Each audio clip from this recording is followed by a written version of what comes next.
नमस्कार दोस्तों, स्वागत है सभी का हमारे चैनल एसएस क्लासेस पर, जहां पर मैं शालिनी मिश्रा आपके लिए लेकर आई हूं महत्वपूर्ण टॉपिक, जो कि हमारा इकाई 5 हिंदी कविता से संबंधित है। तो आज हम इकाई 5 हिंदी कविता के मोस्ट यानी कि एक्सपेक्टेड क्वेश्चन करने वाले हैं, जो कि हमारी इस सितंबर 2020 की परीक्षा में काफ़ी मददगार साबित होंगे।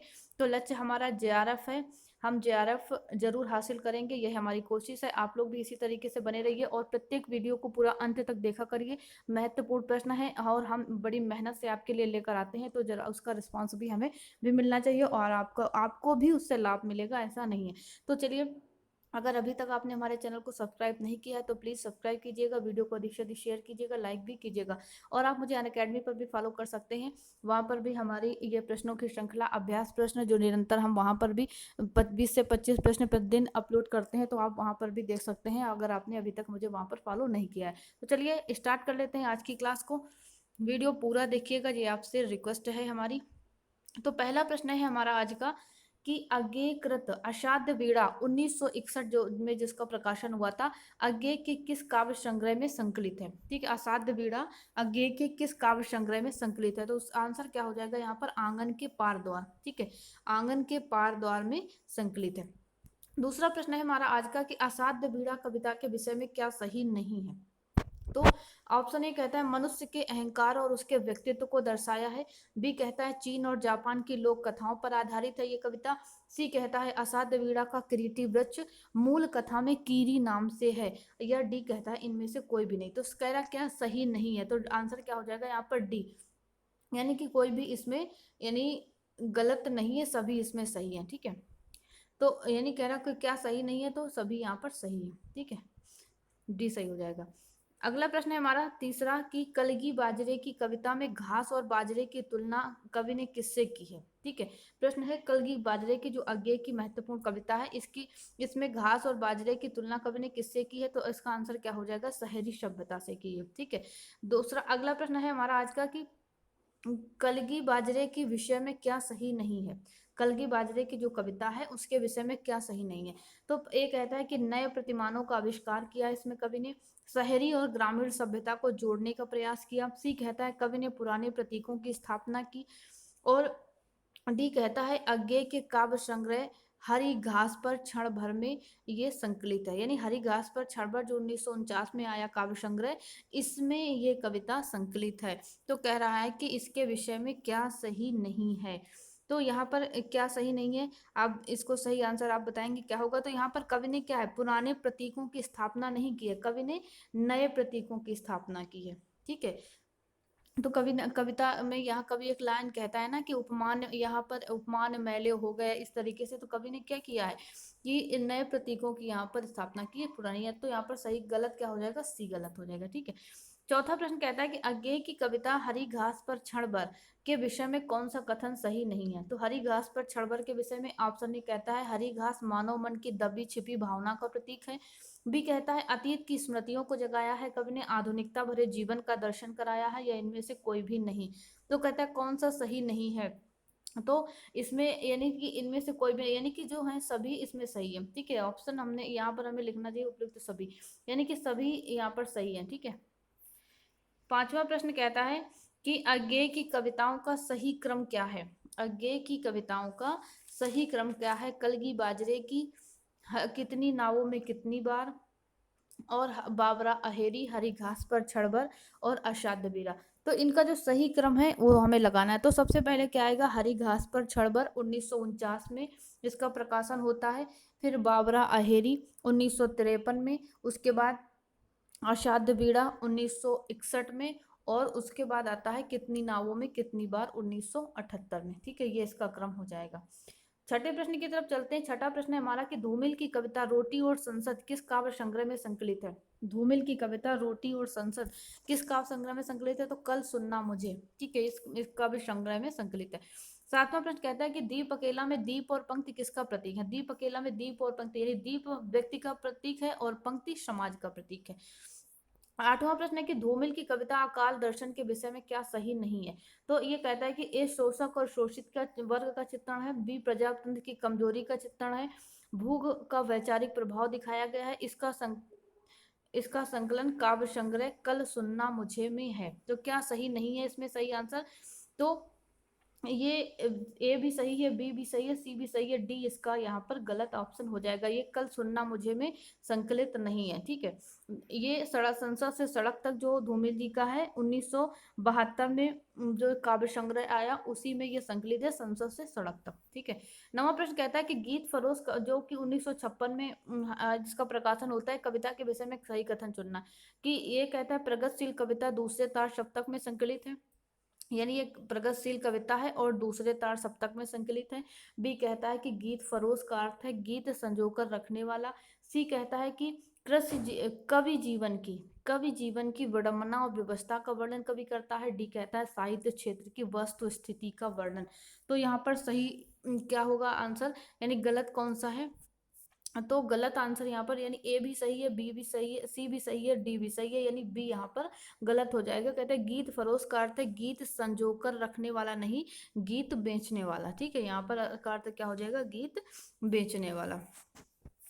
अगला क्वेश्चन कहता है मुक्ति बोध की भूल गलती कविता किस काव्य संग्रह में संकलित है? भूल गलती कविता, तो ये चांद का मुंह टेढ़ा 1964 में जो प्रकाशित हुआ उसमें ये संकलित है। ठीक है, 11वां प्रश्न कहता है कि निम्न कविताओं का सही क्रम क्या है?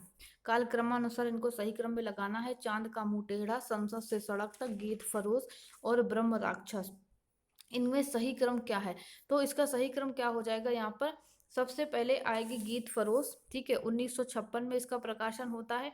उसके बाद ब्रह्म राक्षस 1957 में इसका प्रकाशन होता है, इसका 1956 में होता है। गीत फरोश 1956, और उसके बाद आता है चांद का मुंह टेढ़ा 1964, और फिर संसद से सड़क तक 1972। ठीक है, ये इसका सही क्रम हो जाएगा। अगला प्रश्न है निम्न में से कौन सी रचना सुदामा पांडे धूमिल की नहीं है? नक्सलवाड़ी, अकाल दर्शन, कल सुनना मुझे, भूल या गलती। तो कौन सी है? नक्सलवाड़ी, अकाल दर्शन, भूल, गलती। तो इसमें कौन सी जो है कि सुदामा पांडे धूमिल की कविता नहीं है? तो भूल गलती इनकी कविता नहीं है। ठीक है, डी यहाँ पर सही हो जाएगा। अगला है सतपुड़ा के जंगल में भवानी प्रसाद मिश्र किस काव्य संग्रह में संकलित है? जो सतपुड़ा का जंगल कविता है ये भवानी प्रसाद मिश्र के किस काव्य संग्रह में संकलित है? तो ये गीत फरोश में है, 1956 में जो प्रकाशित हुआ। अगला प्रश्न है कि अंधेरे में कविता के विषय में कवि का कौन सा कथन असत्य है? ए कहता है ये मुक्ति बोध के काव्य संग्रह चांद का मुंह टेढ़ा 1964 में जो है उसमें संकलित है। बी नामवर सिंह ने इसे अस्मिता की खोज कहा। सी कहता है रामविलास शर्मा इसे विभाजित व्यक्तित्व की कविता कहते हैं। डी कहता है इनमें से कोई भी नहीं। तो इसमें क्या है, ए बी और सी सभी सही है, डी यानी कि कोई भी गलत इसमें नहीं है। ठीक है, ये तीनों ही सही है। अगला क्वेश्चन है कि द्रुत धरो जगत के जीर्ण पत्र पंत द्वारा रचित यह कविता किस काव्य संग्रह में संकलित है? द्रुत धरो जगत के जीर्ण पत्र, तो ये कविता यानी युगांत में 1935 में संकलित होती है और पल्लवनी में 1940 में पल्लवनी में संकलित होती है। ठीक है, युगांत में 1935, पल्लवनी में 1940 में। अगला है प्रश्न की प्रथम रश्मि का आना कविता के विषय में सही कथन चुनना है। तो प्रथम रश्मि के आना, तो ये वीणा जो काव्य संग्रह है 1927 में प्रकाशित हुआ उसमें संकलित है। कवि ने इस कविता में नव चेतना स्फूर्ति उत्साह प्राप्त करना सिखाया है।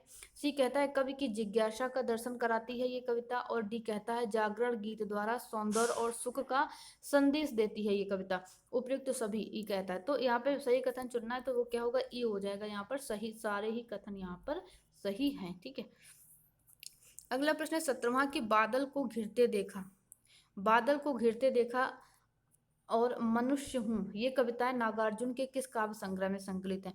तो बादल को घिरते देखा और मनुष्य हूँ ये कविताएं हैं युग धारा में संकलित हैं। ठीक है, अगला प्रश्न कहता है कि अकाल और उसके बाद कविता का प्रकाशन वर्ष क्या है?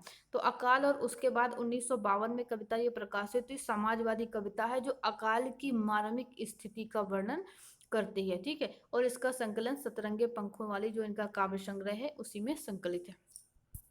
अगला प्रश्न है खुरदरे पैर नागार्जुन की कविता के विषय में सही कथन चुनना है। तो खुरदरे पैर जो नागार्जुन की कविता है क्या सही है?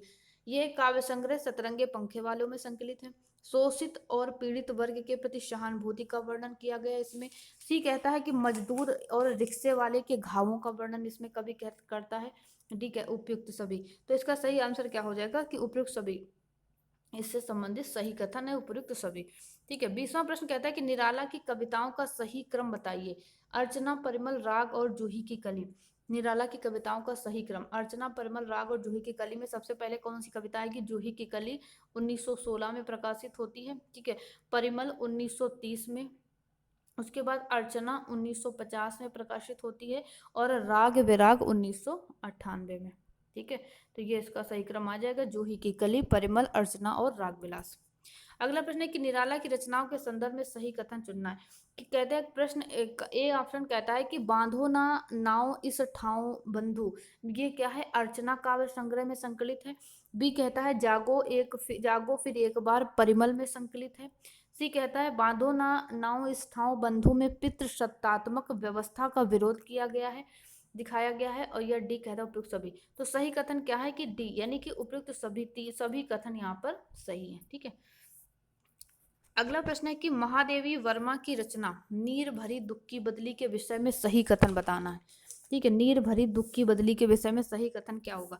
तो सही कथन कि ये सांध्य गीत में संकलित है। ठीक है। सांध्य गीत 1936 में जो प्रकाशित हुआ उसमें संकलित है। मानव जीवन की वस्तु स्थिति का चित्रण किया गया है, प्रकृति का मानवीकरण किया गया है, या इनमें से कोई भी नहीं। कौन सा सही नहीं है? तो कहते हैं कि ये इसमें दी गलत है, यानी कि सभी इसमें सही है। तो ये जो आया था जून 2019 में, ये प्रश्न पूछा गया था कि मैं निर्भरी दुख की बदली कविता महादेवी जी के किस काव्य संग्रह में संकलित है? सांध्य गीत में संकलित है। ठीक है। अगला है कि क्वेश्चन यहाँ पर कि महादेवी वर्मा की रचनाओं के संदर्भ में सही कथन बताना है। कि पहला है कि फिर विकल है प्राण मेरे, सांध्य गीत में संकलित है। बीन भी हूँ मैं तुम्हारी रागनी भी हूँ, नीरजा जो कि 1934 में आया उसमें संकलित है। यह मंदिर का दीप इसे नीरो जलने दो, काव्य संग्रह दीप शिखा में संकलित है। यह उपयुक्त सभी। तो इसमें सही कथन क्या है? यानी कि सारे ही क्वेश्चन, यानी जो ऑप्शन है ये सही है महादेवी वर्मा की रचनाओं के संदर्भ में। ठीक है। अगला प्रश्न है हमारा कि 24वां प्रश्न है कि नागार्जुन की कविता कालिदास किस रचना पर आधारित है? तो नागार्जुन की कविता कालिदास मेघदूत, कालिदास कृत जो मेघदूत है उस पर आधारित है और सतरंगे पंखों वाली काव्य संग्रह में ये संकलित है। अंतिम प्रश्न है आज का हमारा, मिलान करना है कविता और उनके काव्य संकलन को। ठीक है। शासन की बंदूक, राम की शक्ति पूजा, सरोज स्मृति और अंधेरे में, चांद का मुंह टेढ़ा, गीतिका, नामिका और युगधारा। तो इसका सही क्रम क्या हो जाएगा? तो सही आंसर क्या हो जाएगा यहाँ पर? 4 का ए हो जाएगा, यानी युगधारा। उसमें शासन की बंदूक युगधारा में संकलित है। और राम की और उसके बाद जो चांद का मुंह टेढ़ा में, अंधेरे में कविता चांद का मुंह टेढ़ा में संकलित है। और राम की शक्ति पूजा अनामिका में 1923 में संकलित थी। ठीक है। और उसके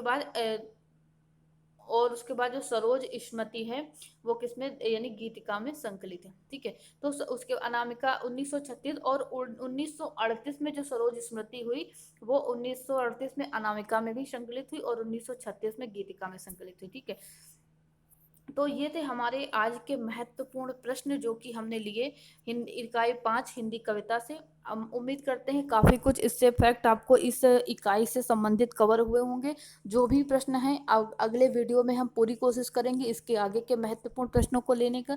वीडियो कैसा लगा जरूर बताइएगा कमेंट करके, अधिक से अधिक शेयर कीजिएगा, चैनल को सब्सक्राइब कीजिएगा जिससे और भी लोगों को इसका लाभ मिल सके। मिलते हैं कल फिर महत्वपूर्ण टॉपिक के साथ। Thank you.